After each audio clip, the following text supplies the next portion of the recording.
And welcome to Paul's Security Weekly.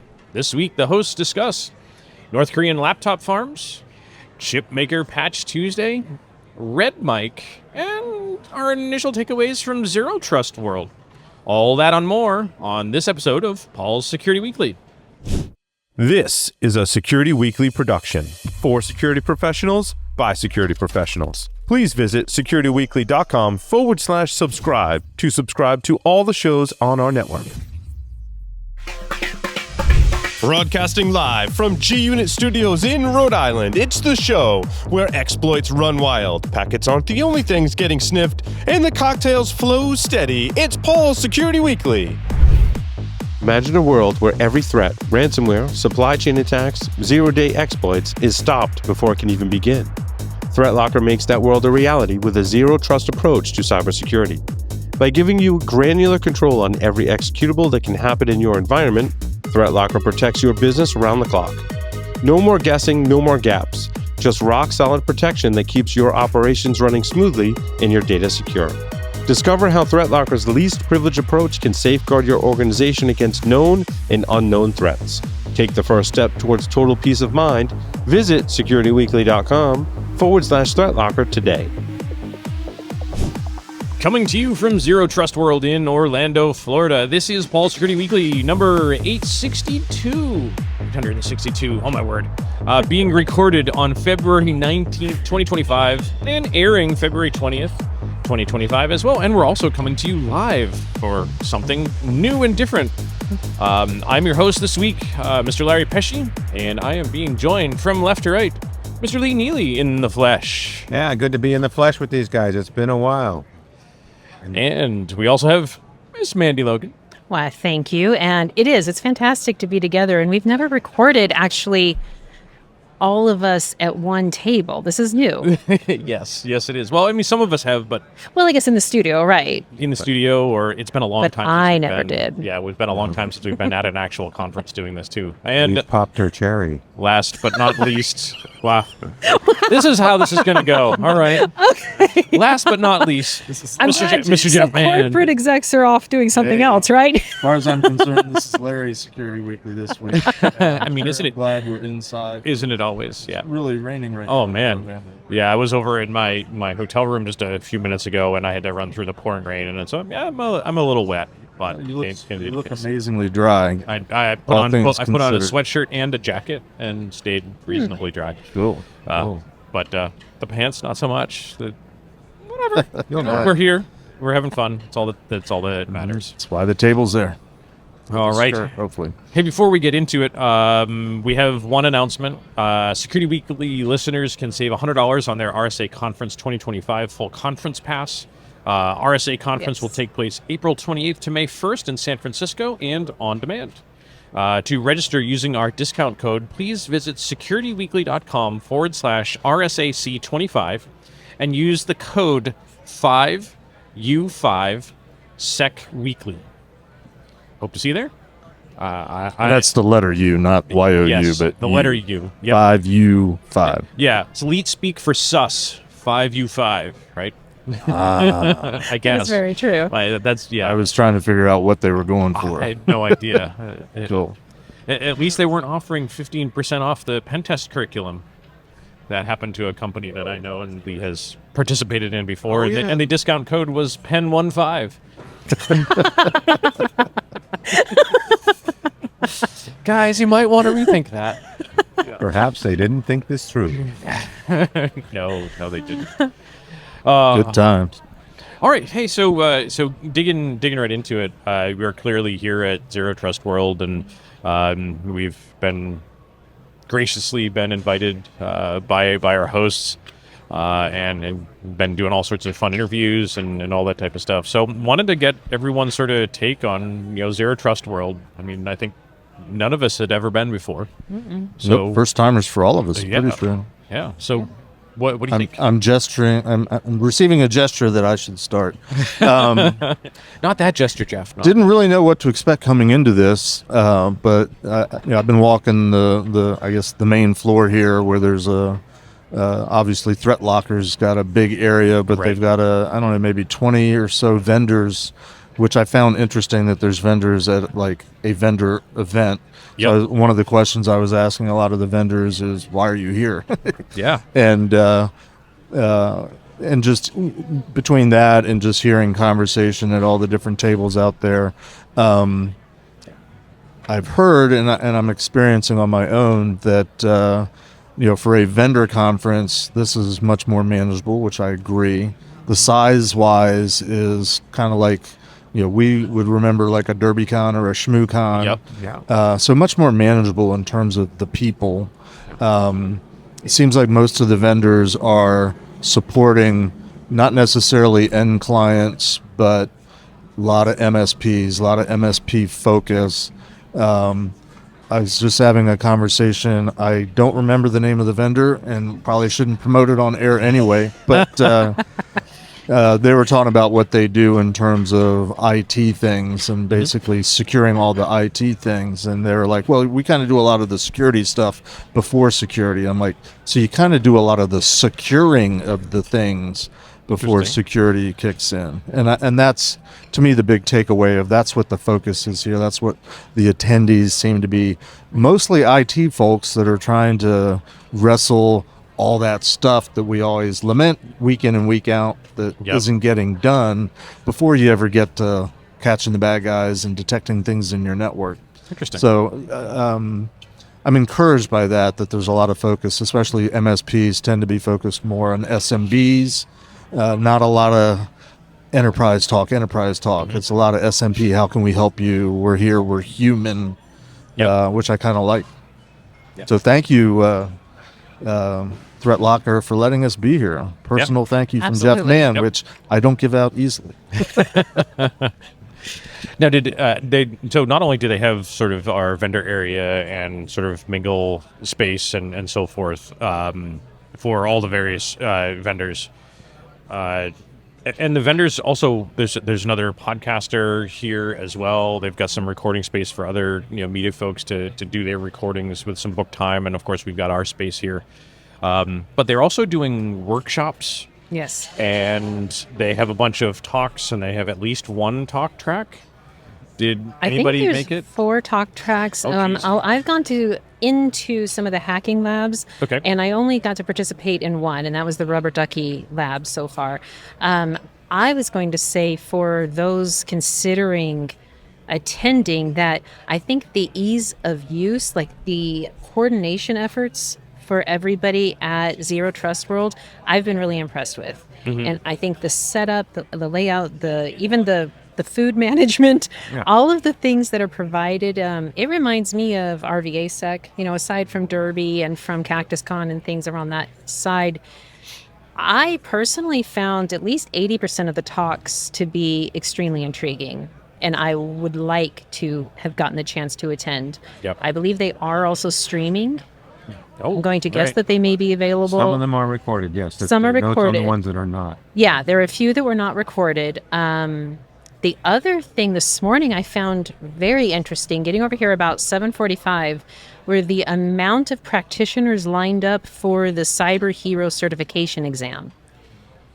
And there had been a final prep course yesterday, and then they were doing the Cyber Hero examinations through today and tomorrow. And I was actually really impressed that at 7:45 there were probably 200 people lined up Interesting. to do the exam. Any idea what the Cyber Hero I was exam going is? to say, what is that? No, I'm trying to understand. I Yeah. took it to be like a power user of Threat Locker. Yeah, that's what I was kind of figuring too. Yeah, I'd read up a little bit on it prior to coming here, and yet it seemed to be training or testing, I guess, on how well they use the Threat Threat Locker Locker power suite user type of stuff. tools. Well, Very cool. I mean, Threat Locker's got their A team here. We visited with some of them, and they. Yes. I think they've got the whole company here. I, I have no I idea would what not. this So I didn't want to assume that, but when we've had questions, it's like they've sent somebody over that is like the person. Yep. That has been one of the highlights of my day so far, is talking with the special projects teams and Yeah, getting and- to talk about the technical side. Yeah, and then Mandy, you were introducing us to some of the special projects teams, and I've got to go follow up because I've got some questions because in the wireless world where I've been living for SANS a lot, we start talking about endpoint protection and where ThreatLocker kind of starts to excel. Endpoint protection for Wi-Fi is almost unheard of, just because of where sort of Wi-Fi lives in the various kernel spaces and user land. And a lot of times threat detection and endpoint protection was always sort of more in user space, where Wi-Fi interaction from all the wireless attacks are in kernel space. So sort of never the twain shall meet. So we've never been able to find a really good threat detection endpoint protection suite for your desktops, your laptops, that would take into consideration wireless attacks. We could do all in memory and on disk and traditional wired network, but now so much of the time we're having that delivery via Wi-Fi. Yeah. Sure, once it gets up to layer 3, IP layer, it becomes a lot easier because it's the same whether it's Ethernet or Wi-Fi. But when you start talking Wi-Fi related attacks, how do they deal with that? And how do they have an approach to that? I think it'd be a really interesting conversation. In the conversations I was having with their guys, I mean, they actually have white papers on their KB side that you can read. I mean, they're open to anybody. But on the marketing side of their webpage, they kind of short sell their offering. They actually have got a lot more there than there. And on which part did you? Well, like remember when we were looking this morning, right? And we kind of got this overview, and you're like, you were drawing. You were drilling 10 points from 2024, the top community points. And when I was looking on the what does ThreatLocker offer, it was kind of like it was a cool overview. What we really wanted, where's the beef? True. You found the beef through the white paper on those points. Yes. And then when I was the ISO 27001 versus the Australian Essential 8, and looking at the white paper through that. What she said, nerds. I'm surrounded by nerds. It's wonderful. Yeah. So I was PCI. Yeah. I have yet to approach anybody from ThreatLocker to ask them what they do for PCI, but I have been asking. What are you doing here? I'm slacking. I realize. Do you know who you are anymore? Well, do you get like south of Georgia and you just don't know who you are? No, it's not that. But I was asking some of the vendors, especially since they were catering to MSPs and. Again, they're doing a lot of those IT functions that are necessarily part of PCI, and presumably they're doing it on behalf of clients. I did have one interesting conversation, sort of related. Only one interesting conversation. One of the interesting conversations I had, was one of the vendors. They have on their banner something about compliance. So I'm like, tell me about compliance. And so they started explaining to me. I said, well, don't you mean security? And he said, well, no, it's two different things. And they were describing compliance because it's meeting some sort of regulatory standard or framework as being a higher bar than just doing security. And I found that fascinating because most of the rest of us that say that oft overwrought phrase, compliance does not equal security. Right. Yeah. Compliance. Say, well, it's security, and then compliance is just the bare minimum type of thing. Yeah. But this guy was different, and I'm like, that's really interesting. Huh. That is kind of. That is neat. I'm not disagreeing with him, by the way. I think he's much more on point, because if you're not following some sort of measuring stick, which is what compliance is at the end of the day, how do you know you're doing any of the things that you need to be doing? Yeah. It's a really great point, Jeff. Maybe we need to rethink some of that. Maybe. Or not. Now's probably when I should mention the reason I'm in Florida is I'm leaving Orlando tomorrow to head over to Miami. I was invited to be the keynote for the ISACA South Florida, their annual conference, which they call the WOW Conference. And one of the reasons why I haven't had a chance to talk PCI today is I've been feverishly putting together my slide deck. Familiar story for those of you speaking. We've all been there. Wait, this isn't 2 hours before the keynote, so what are you doing? They wanted me to send them yesterday. I'm like, that's not going to happen. Yeah. But one of the things I'm doing, my talk is called The State of Cyber, and then Cyber scratched out Information Security Today. So it's sort of a greatest hits of several other talks that I've given, starting with this past year I was going around using a slide deck from the early days of me being out in the private sector, a 1998 slide deck. Oh, wow. This is what's right and wrong about security. This is why you need to think about it as an organization. And of course, back in those days, all we were trying to do was get people to buy a firewall, because that's pretty much all there was back then. Yep. And please tell me you kept the same formatting from those decks. Oh, absolutely. Absolutely. I just copied and pasted them, and I actually Time used honored that tradition. slide deck 10 years ago at an ISSA talk, and I hid them. The content was the same, but I put it in the context, and I went through all of it, watched everybody nodding their heads, saying, yeah, this is it. And then I said, oh, by the way, this slide deck, 10 years ago, it was only, do the math, 17 years old. Oh. Now it's 27 years old. And it still pretty much stands today.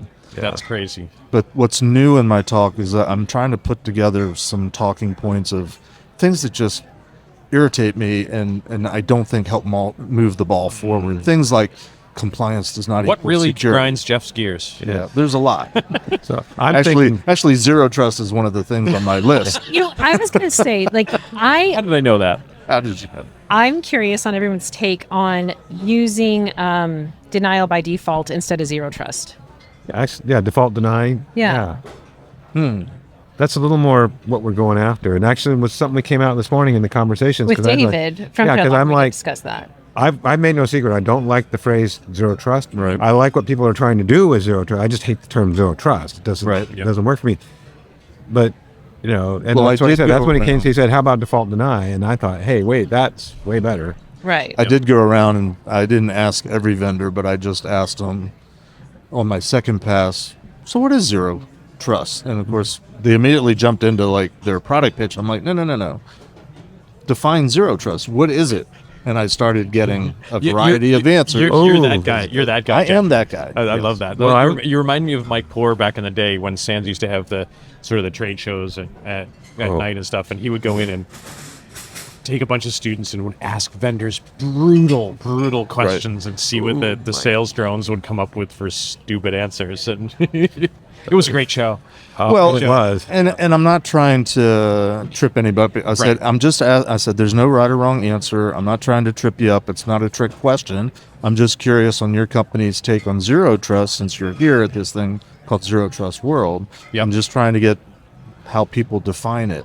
Yeah. And of course, as you can imagine, I've gotten a variety of answers course. that sort of encapsulate why we don't like zero trust as a phrase. Yeah. Well, and what I found when I was talking to the threat locker guys is they actually, on the surface of what I was reading, looked like they were missing the mark on zero trust. But when you started talking to the tags, they actually have a lot more underneath there. And I think if you get the right person, some of these vendors, they probably Right. have more of a story than Sure. the marketing guy or gal knows to tell. But you got to start somewhere. And so it was a really great conversation. It's Right. why I didn't go to some sessions, because we were just having a lot I know of we fun. got so deeply into certain things and things that are proprietary to Threat Locker's products, like the ring fencing and the what was it called when you have the 1 week where they allow? When it's learning. It's the learning week, right? I can't remember the exact name of it. Yeah. But yeah, because they have their model is, you've got only But allowed they'll- apps launching, and Yes. most in the past it's like you had to kind of hide fear. They said, no, we have a learning mode. You run it for a week. If it builds a database of what you run. Those baseline. But That's it automatically that word. That word. Baseline. baseline because it automatically creates the allow listing instead of, like, my understanding with other endpoint services is you have to go in, I want this allowed at this time, I want this, and with Threat Locker you don't have to. And they created a comic book so even I can understand it. Which is cool. Actually, the artist who did the comic book is apparently really, really cool. Sort of a friend of Paul's Security Weekly, going Yeah. back to 2018 or 19 at Somebody- Black Hat. Yeah, somebody pulled a name out of their. Gary That's a- Berman? Gary Yeah, Berman. Gary yeah. Berman. Right. Yeah, I was just impressed by the comic book. It was just like, this is really cool. Yep. And then I started getting hearing about who Gary was. It's like, this is doubly cool. Yeah, he has an interesting story. I was talking to him last night that he won't tell me. He's like, I can't tell you my story, but it's a really cool story. I'm like, okay, if you say so. Okay. Sure. Damn it. With all that build up, right? Oh man. Yeah. Man. Paul Security Weekly is supported by Bitwarden, the trusted solution for password, passkey, and secrets management. Bitwarden empowers everyone to create and manage strong and unique credentials across all accounts and devices. With enterprise SSO integration, end-to-end encryption, and secure autofill capabilities, Bitwarden defends against phishing attacks and data breaches. Strengthen your security posture with tools built to protect what matters most. Learn more at securityweekly.com/Bitwarden. Some general impressions that I had. I kind of didn't know what to expect walking in here, knowing that it was a vendor conference. But to me, it's like a vendor conference, but it seems like kind of a little bit like an old school user conference with some expanded knowledge transfer through some of their talks and through some of the workshops and so forth. So I think that's kind of blown my mind. I think the last user conference I went to was almost 30 years ago, and it was like some obscure medical system that we had to support, and they said I needed to go to it because I was supporting that on the network and not really involved, so kind of was maybe a little lost on me. But there was all of 60 people at this conference, and it was one day, and they served you lunch. Right. I heard there was registration somewhere over 900 people here. Wow. And I Oh, believe that's it. all? I When I honestly went- thought it was higher. When I went in that keynote, it felt like a lot. Right. It was. I mean, I could. That's I could when be I've gone through the completely rooms wrong. and the labs. You probably got a preliminary number. Yeah. Yeah, maybe. But Yeah, they might have people showing up. I went to a users conference, I guess, prior to COVID. Again, I won't say the name of the vendor, but Right. they, in their user conference, there was a very distinct culture that they were building or had built, and you had to kind of know the shtick and know the routine and know the lingo. I haven't picked up on any of that here. Yeah. They I seem, agree. a lot of people here seem to be really excited, talking about how much they're learning, how much they're being exposed to. And again, from what I can tell, primarily IT folks that have some level of responsibility for securing things. Yeah. This is not a hacker. I agree. It's not a HackerCon. It is not a HackerCon, but in contrasting with my most recent other user conference, which was larger, I'm going to guess 3,000 to 4,000. Okay. This carries a much, I feel like almost a more accessible yeah. nature to, hey, this is what we have, this is what we do. And I'm curious if that's partly because the co-founder and current CEO comes directly from the tech side and is still incredibly involved in the tech side. Right. Could be. And the size helped too. I mean, the difference between say under 1,000 or less versus 4,000, it's a huge difference in terms of access to whoever you want to talk to.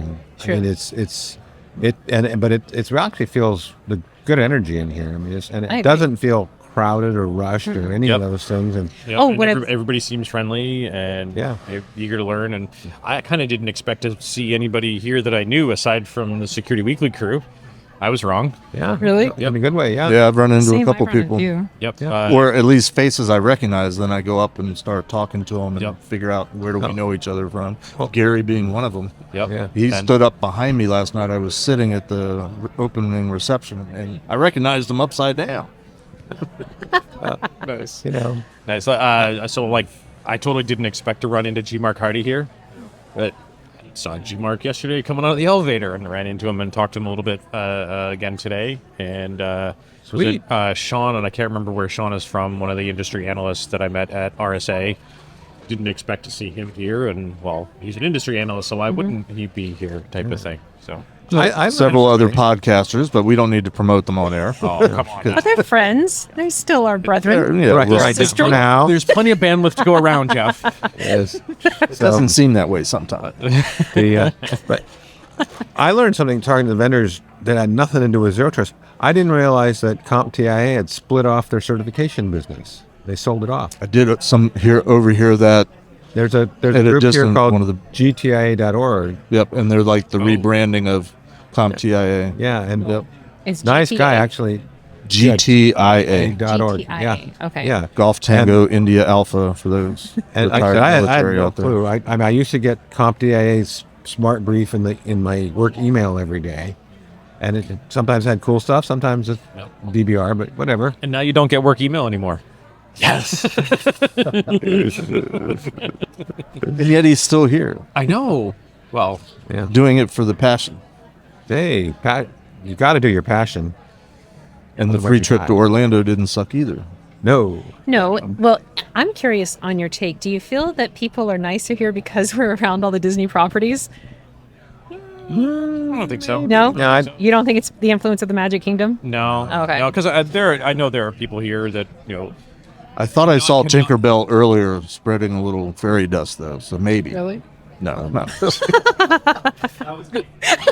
our production. That was our production. We bring our All own right. Tinkerbell with us. Yes. Clearly, I didn't get any of this pixie dust before the show.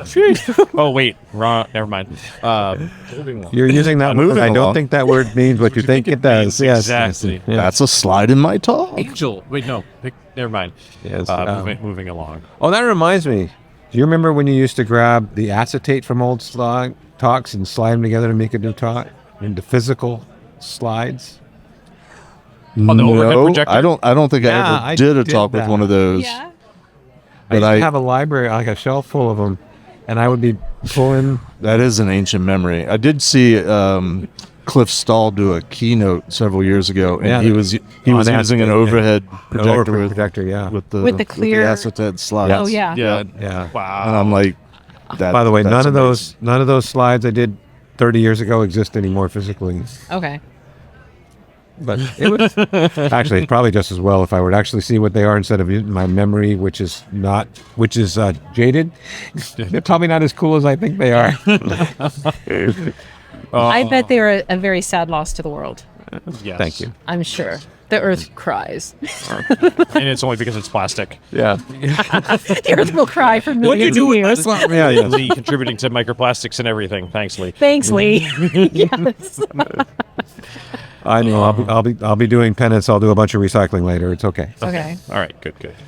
So anything else on Zero Trust World, or should we move into a little bit of news? We're only scheduled for an hour show this week. I think we've given them a good run, good talk about. yeah, I mean, I'm looking forward to. There's clearly some more of the More stuff. conference to go. A full day tomorrow, and like And half an day after Friday. party that's a costume. That's right. Favorite? What? Was it Marvel or DC? I forget Doesn't which It's it is. just superhero- comic book. superhero. No, but I Comic saw book. something Comic that book. said Marvel. I think. But Oh. Well, Oh, they really? have It's probably a they marketing have an choice. Iron Man costume over at the they do. Yep. Threat Locker. But Yeah. that's Well, there's a largely giveaway related to for that, Gary and too. the comic book. So Yeah. they're doing a So comic book definitely theme comic book. Cyber and I heroes. saw the cyber hero. So I saw more of a superhero, and of course, being limited on time and so forth for getting a costume. Well, my costume is questionable in the superhero realm, but Ooh. definitely in my opinion, a hero. And Does this mean that we're a cadre? Is that word cadre? cadre? Cadre of heroes? Ooh, Cauldron? Ooh, yes, we are. Yes. A bevy? I don't know. So, what do we All right. want to talk about on the news? I mean, Yeah. Well, We got a bunch. We highlighted Anyone- a couple of things at the beginning of the show, and you know what Probably really cover grinds my those. gears when Paul references a bunch of those at the beginning of the show, and we don't cover. And we don't I agree. I hope you remember what you referenced because I don't. Yep, Well, right here. my thing is written that, down in I have his it written note. down. North Korean laptop farms. The woman that got yes, arrested. please. The one is that the one in Arizona? Yes, you want to Same one. That was there updates? Let's talk about it. Okay. So what was what happened with this? The title was a woman was arrested in somewhere for running a laptop farm for North Koreans. That was my number 3. So And what she's doing is she was getting stolen identities to Korean workers who then were effectively remotely working. She was funneling their paycheck, which was turned out to be about $17 million with an M, through her company, effectively laundering the money going there. And so you have, they do an interview, but it's not the person they interviewed. They're not in this country working, but the company sends the laptop to them. They're doing it under the guise of a temporary services.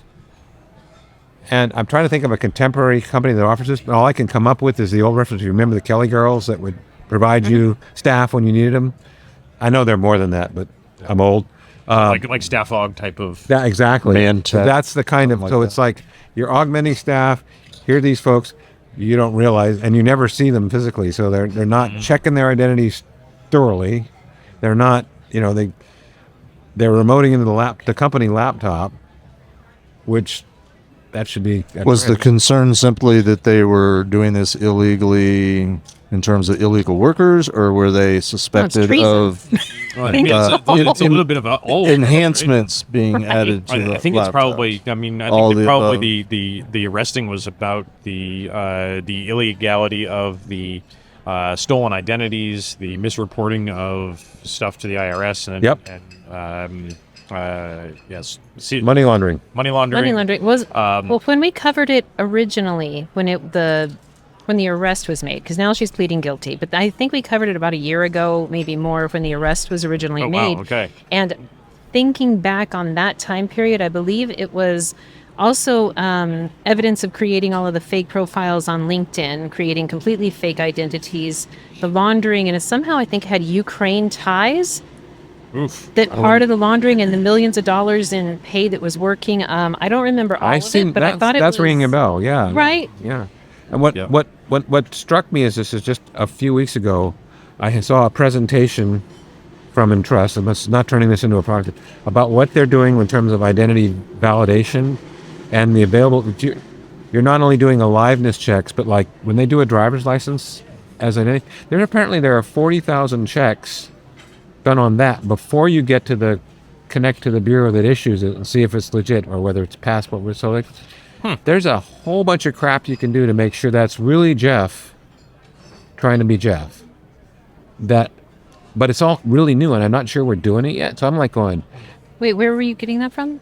well, this person. Your dream? No, no. Where was it coming from? Oh, no wonder. No. So what happened is for my love you too, Mandy. For my ISSA Boise chapter, we had a speaker last month that was from Entrust to talk about their identity management stuff. And what he talked about is where they are in terms of the state of identity verification. And I know this is not just them. It's just like, if you haven't looked at what's possible, you should, because it's like the bar's gone like way up. And I'm thinking you need shit like that to really make sure it's who they're supposed to be, whether it's for hiring or just issuing in a credential. Which is interesting to tie it back briefly to zero trust, because one of the definitions was don't trust any of the data that you're Right. accessing, and one vendor was talking about how they help to use old-fashioned words, authenticate and authorize individuals to have access to data, objects, technology, and so on and so forth. But the data elements that we grew up on, Lee, name, address, phone number, bank account, credit card number, they pale in comparison Yeah. to the type of data now that's available, that is being captured all the time. I'm sure Entrust knows more about me than I do, and how to verify me, Or they've got connections to agencies that do. as well as many I also- other agencies and organizations and companies. I recently went through the experience in order to go to the UK now, you have to get a UK visa, Yep. Even if And- you're only transitioning. only transitioning. Really? So we went through Yeah. that, and they have a mobile app for that. And you upload your passport. It does a face scan for aliveness, and then you take a picture, and it's comparing all these things with other data it's able to access. I had to take the picture like 5 times before I passed. I finally had my wife you were take the. live? Yeah, Did you have to make different expressions? Yeah. They didn't like my middle finger. I don't understand. Well, I just wonder, are they looking for you to smile, and teeth are a part of the Well, things that sometimes they they're require that capturing? you do a specific pose so they know that it is. Yeah, well, That it was second. it's supposed to be like from here up, kind So of. you were voguing. Yeah, Essentially. with nothing behind you and all this stuff. Finally, I just had Shelley take the picture, and when it came her turn, we skipped the selfie and went straight to take the picture, and that she passed the first time. But then again, if you know my wife, this is no surprise. That reminds me of a short film I watched recently that was a woman who learned she was a robot because she couldn't pass the CAPTCHA. It was a really good short film. Did you go to another story? and here we are having robots actually pass CAPTCHAs, right? Because they take the pencil and they click the button, right? That's hilarious. Oh, man. All right, moving along. in any case, I think this one was kind of fascinating, and that was some of my questions. Was around some of the checks, like how are they validating these people, and how are they getting them to work, and like this woman has like 17 jobs. Well, and actually, it failed to validate. It only worked in the private sector. In the public sector, the government checks said. Yep. They had each tried like 3 different times with different agencies, it says, and weren't able to get through. Yep. And I think that's what did them in. But it did say the North Koreans were able to gain employment at several Fortune 500 companies, including a top 5 major television network, a Silicon Valley technology company, an aerospace and defense company, an American car manufacturer, a luxury retail store, and a U.S. Hallmark media and entertainment company. When you put it that way, now I'm remembering that story. Right? Yeah. And all of those places where it would be very interesting to have North Koreans infiltrate. Yes. Plus, they earned like $17 million. Some are being Yep. paid individually $300,000 for. Yep. I'm in the wrong business. Putting all that money into North Korea where there's embargoes and all that type of stuff. So that's yeah. Deploying enterprise AI, tools like Copilot from Microsoft 365 and Glean are prone to oversharing and data leakage. They lack the in-depth access controls required to ensure that query responses align with users' need to know boundaries. Without proper access controls, these tools accelerate the discovery of improperly secured sensitive files within the organization's M365 environment. Gnostic enables enterprises to safely adopt AI through setting need-to-know based access controls. Learn more at securityweekly.com/Gnostic and see how Gnostic can help stop AI oversharing. So one of the other stories we mentioned at the lead-in here was the chipmaker Patch Tuesday. Lee, this is another story of yours because you did all the work this week. Aren't they all Lee's stories? He's not. I have 2 of Larry's. do have two of them in there. One of them is kind of fun, and the other one was not. Yeah. So the Intel, AMD, and NVIDIA each released security advisories on the 11th. That's last Tuesday. Several critical flaws, some in the baseband management controllers, BMCs. Yep. And AMD had like 11 advisories. There's a few CVEs out there and from NVIDIA. And the reason I picked this story for us is because we've spent so much time talking about firmware updates and keeping that. I mean, I was more interested in, we could drill down on these vulnerabilities and what the consequences of exploiting them would be. And I'm thinking, how many folks have a rigorous firmware update process? I know you risk bricking systems if you don't. It's like you could really. Right. You're damned if you do, you're damned if you don't. So yeah, so I'm just that was what I was thinking about when I was looking at this. Is like, how is your firmware update? Because I like it that you selected the story on a week that Paul's not here. very- So I was thinking about Paul. So next week, when we're all back to normal and Paul brings this show up, we can go, sorry, we covered it last week. Next. Yep, Sorry. we're moving right No along. firmware. We'll just Right go along. quiet. No firmware. Yeah, no. Either that or tune in next week, and Yeah. Paul will And Paul will do his thing to this, In this fact, topic. I will highly suggest that we do carry this one over for next week, so Sounds Paul good. can comment too, because it's definitely right in his wheelhouse. I know he's been working on some BMC stuff. yeah, And this is totally in his wheelhouse as well. So expect this one to come up again next week. As proxy for Paul, I'm just going to say ESP32. And UEFI. there we go. Because I was going to say UEFI is in the article somewhere. Because Paul. I mean, come on. PCI, right, Jeff? Oh, yeah, We wanna PCI. put them all out there. Yeah. Right. But like I said, we could do a whole show just on keeping your firmware updated and what's going on with that. Yeah, But not today.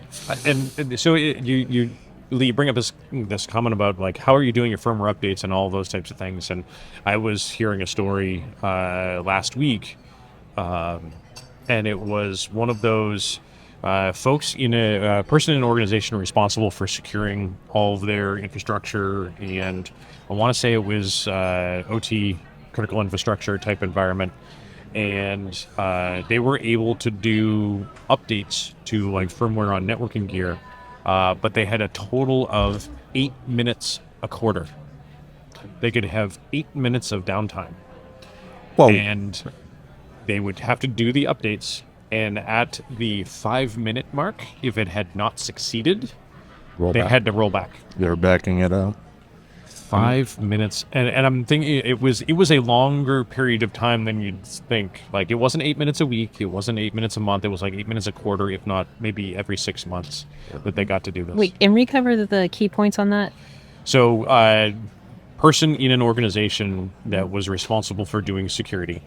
Do you know size of organization? I don't off the top of my head. Okay. But was had to do. Just say firmware updates. enterprise. Yeah, Enterprise, It right. Enterprise. Yeah, it was. I believe it was in a critical infrastructure, like ICSOT type of environment, and they had a total of their outage window to be able to perform firmware updates was 8 minutes every quarter. Well, 8 minutes. yeah, that's not a lot. Go update your firmware on your Which Cisco is router. in 8 actually minutes. very generous compared to some of the companies I've worked with in the past that want 100% uptime. Yeah. Right. And they don't want to ever bring anything down. Maybe once a year window. Maybe. Not even, but How do they you they even generally coordinate all did the some sort of assets, though? rolling thing, Exactly. one at a time. Mind-boggling. I am Boggling. confuddled. Yeah, no, it's fair. It's totally fair. I will. I'll I think see you if got a little of that on me I am. when you just confuddled. I'm confuddled. I'm sorry. I will see if I can. I'll do I have a way to ask about the story because so it was a story in Sec 401 from Brian Simon Oh, because I'm doing my master's program and the first course is Sec 401, intro to security basically, and I'm like. But Brian's really engaging, and he says he does a lot of cyber dad jokes, and he's right. good, good. That So- makes it much better. But that was like, I didn't think I was going to be engaged in Sec 401. I'm like, this is so beyond me. But I got, like, that story came up, and I'm like, hey, that stuck with me. Yeah. Like, that's some of the value in having some of that personal experience in some of those types of classes. I've got a cyber grandpa joke. Yeah? When the plane was coming in for a landing yesterday, my wife was with me, by the way, which is really cool. I said to her, hey, we're starting to come down and we're going to a conference, so we're condescending. Oh, wow. But I got myself a senior's GPS. Not only does it tell me where it's going, it's telling me what I was going to do when I get there. I need that. Door disease is a thing. See, Can they and make that for inside the house? Yeah. You can tell me how to get there and what I was going to do when I get we there. need that. Okay, if that was integrated into like Google Vision, the Google glasses or something, and Yeah. it literally just continued keeping you pointed on what you were actually going to do, I like that. Yeah. I'd still need more reminders. Like, pointing to the refrigerator. Well, okay, what now? I'm here at the refrigerator. What was I supposed to get? Oh, And Jeff, I would condescend to slap you over that joke, but this is being recorded. When you confuddled me, I condescended you, so we're even. well, I'm complex. we had. Next story. There was a horrifying vision that somebody was telling me that disco was coming back.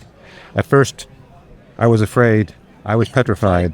That'd be change funny the if you weren't reading it from your phone, Lee. Just gonna say. And our resident expert musician over here did not approve in production. No. All right, what was the other story we had listed in the news, and then we'll pick up what we got from there. The other one was Red Mike. Oh, yeah. I hadn't heard of Red number? Mike, and Red Mike is what, Salt Typhoon? Yep. This one was, I thought this one was kind of interesting because we talked Salt Typhoon a whole bunch, and some of that stuff I need to recuse myself from. But this one was some recent observations of Salt Typhoon exploiting unpatched internet-facing Cisco devices Yeah. associated with global telecommunications providers. Yeah. And They were all associated with universities? no, these are telecommunications. So like your Oh, AT&Ts or okay. your Verizons. I see these are the, what do they call that? Carrier grade routers. The Yeah. ones that are supposed to be like never down. And I'm thinking unpatched. I mean, think about it. We just talked about 2 minutes ago the no window to patch. And I'm also thinking how many. I mean, we really should be keeping all our perimeter stuff number one patched, but nobody wants downtime on their perimeter devices. And some have gone and some folks have HA, but have they done a failover? Because it's not entirely invisible when you fail over with your perimeter routers and stuff. Thanks, Lee. You just gave me. I have a slide in my talk that I'm giving in 2 days that are just words that bug me, and I need to add should. You're welcome. I'll send you a bill. All right, very good.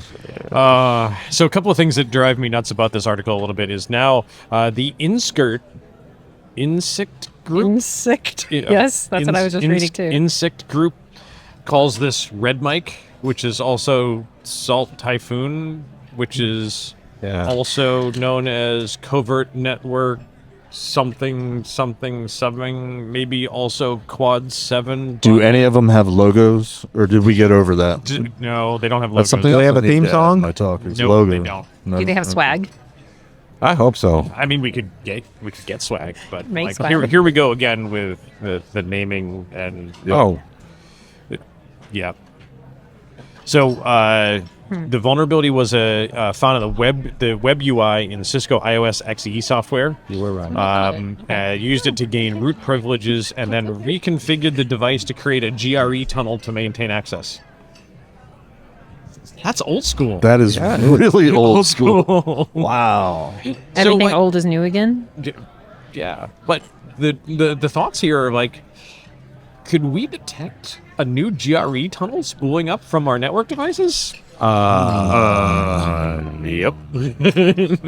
mean, I suppose it just matters where we have that instrumentation, Correct. right? Can you quickly summarize GRE tunneling?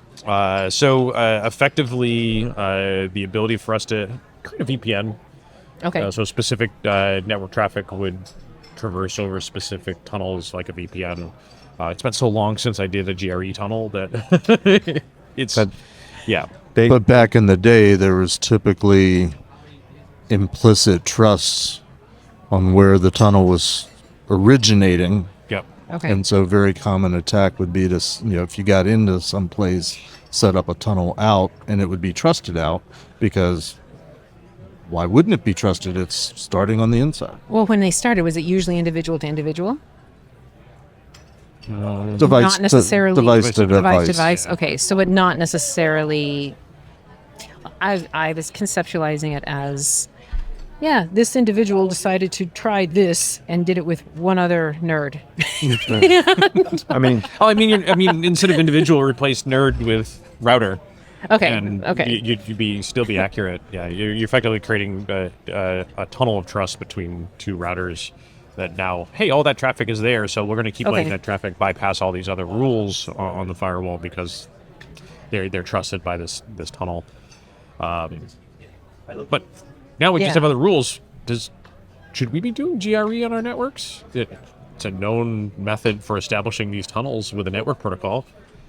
well, I mean, I'm just doing a quick search on GRE tunnel because it's been a long time. Yeah. They are manual setup, point-to-point, non-encrypted. So probably not without adding an IPsec layer in there. You don't want to do them. Yep. And if you're trying to scale or do some automation, if it's manual and automation seem at odds with each other. Yeah.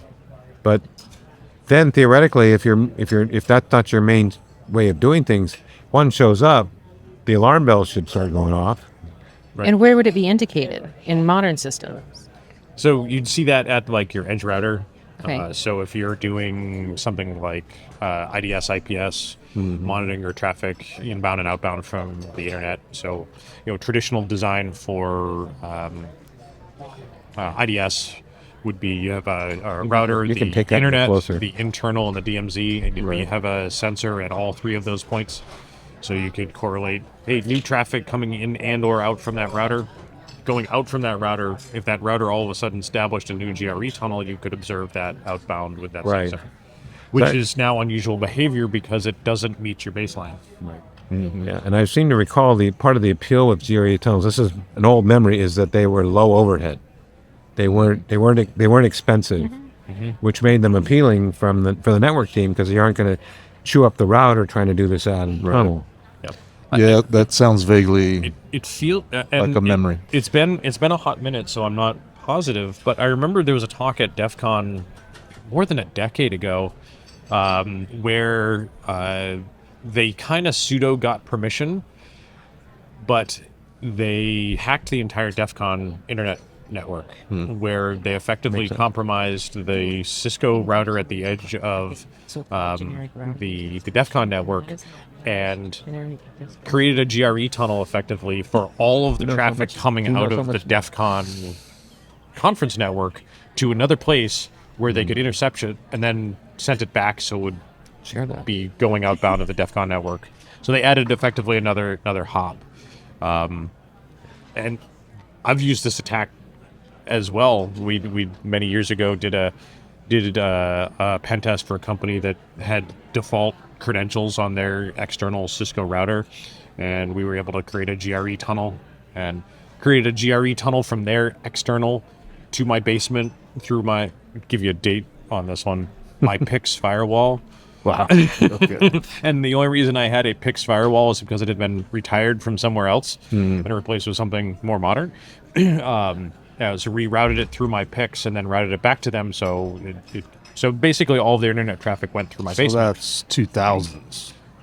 A little bit later. No, PIX was still around after the 2000s.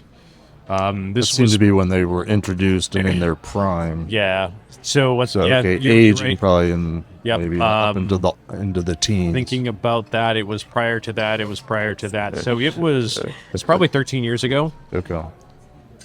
So I'll accept that answer. We're talking old school attacks. Like we did that many years after the thing at DEF CON had happened, and that was 13 years ago.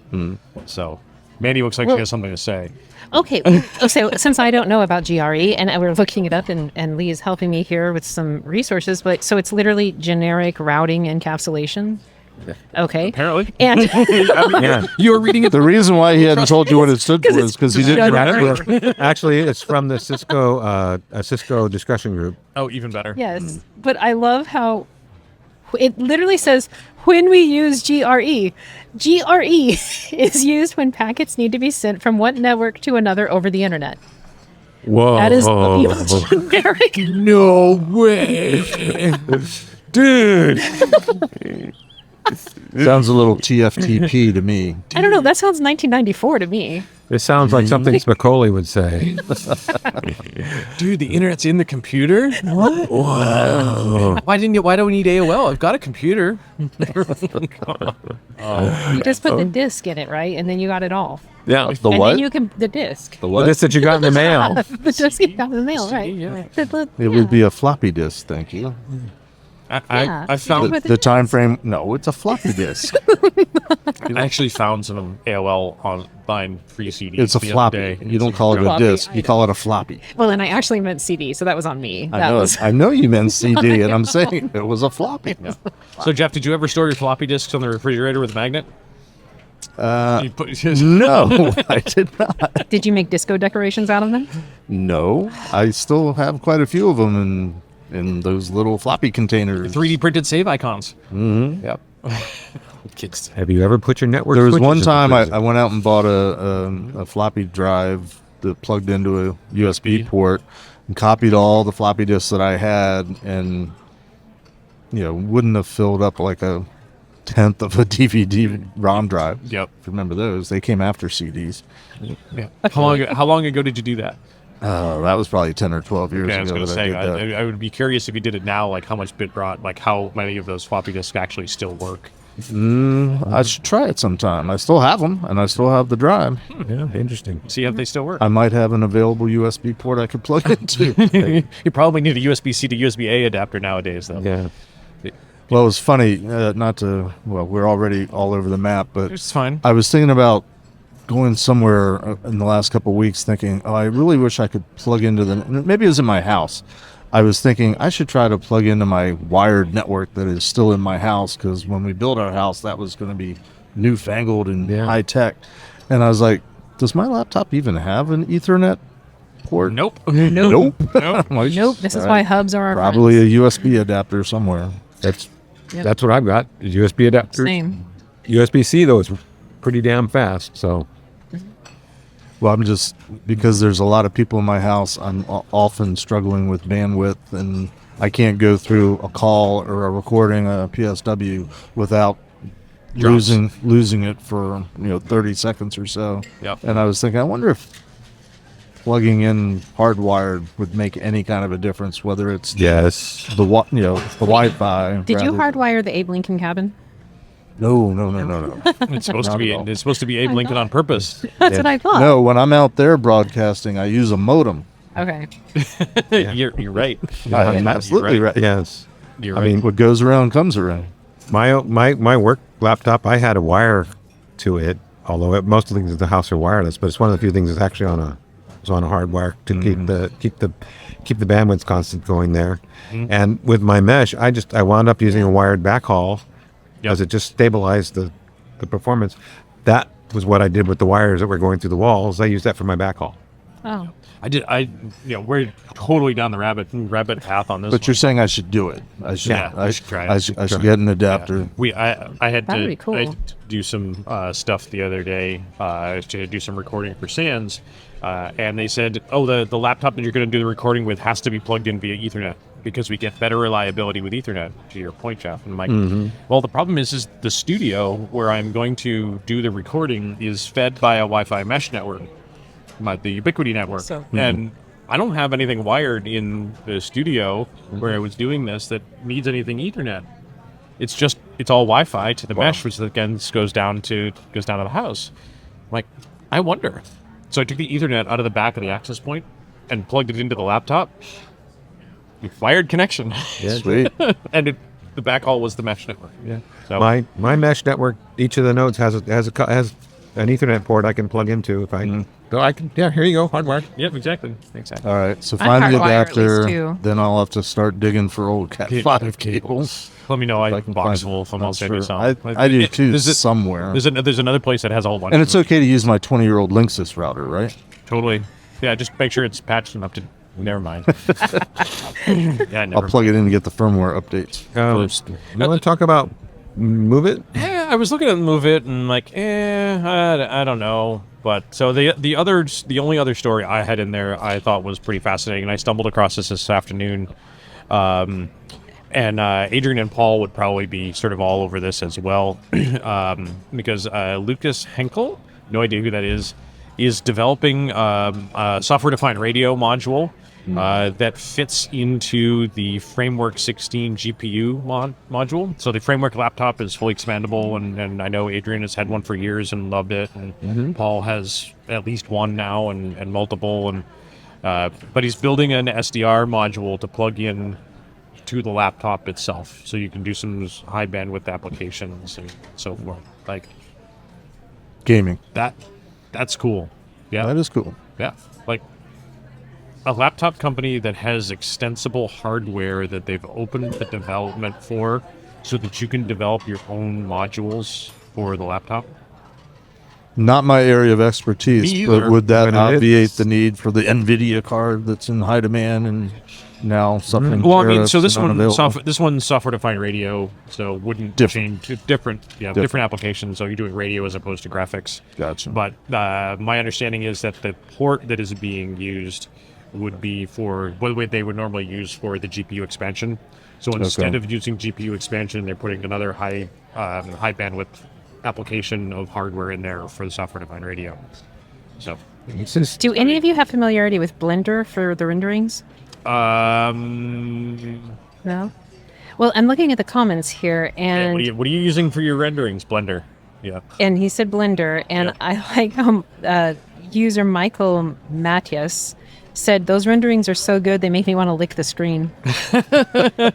wow.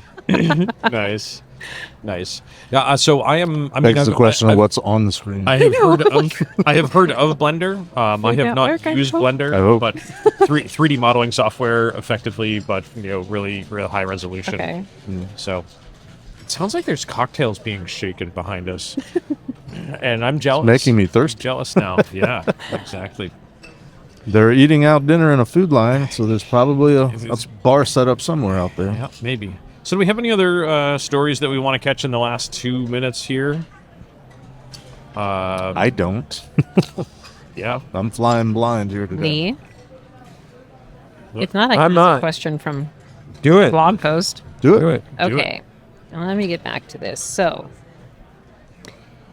Got some- This is from a blog post on ThreatLocker, and it was the top 10 ThreatLocker policies for 2025. Yeah. These were from the community that ranked, so the users that ranked what were the top policies. There's two in particular that I would like more information if you know of. If only how we was were this someplace where we could ask questions about this.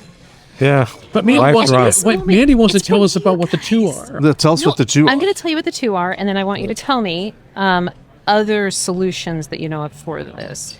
So one is that with ThreatLocker, it monitors the Windows event log to determine if a computer has been rebooted from MS-config. Okay. All right. Yep. So I mean, you could definitely do any sort of other event logging stuff. I know Windows event logs can be sent remotely for aggregation to do that stuff. What other security tools I would think about to do some of that? I'm drawing a blank.